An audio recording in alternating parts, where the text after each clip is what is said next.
The next question, 25th question. നമുക്ക് നോക്കാം. Ray ഓപ്റ്റിക്സിലെ optical instruments എന്ന് പറയുന്ന ടോപ്പിക് എന്നുള്ള ക്വസ്റ്റ്യൻ ആണ്. In A microscope, the objective is having focal length FO equal to 2 centimeter and eyepiece is having focal length FE equal to 4 centimeter. The tube length is 32 centimeter.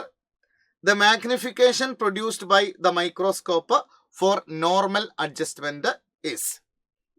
For normal adjustment, magnification M, നമ്മൾ equation പഠിച്ചിട്ടുണ്ടാവും, L divided by FO into D divided by FE അല്ലെ. L എന്ന് പറയുന്ന tube length അല്ലെ.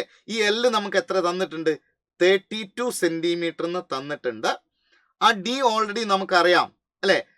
Distance, least distance of distinct vision 25 centimetre ആണ്.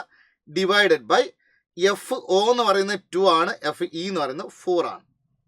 Okay, so ഇത് 32 into 25 divided by 8 എന്ന് വന്നു. ആ 32 by 8 കട്ട് ചെയ്താൽ 4 വരും. അപ്പോൾ ആൻസർ 4 into 25. ആ 4 into 25 100 ആണ് അല്ലേ. സോ മാഗ്നിഫിക്കേഷൻ നമുക്ക് കിട്ടുന്നത് 100 എന്നാണ് മാഗ്നിഫിക്കേഷൻ നമുക്ക് കിട്ടുന്നത്.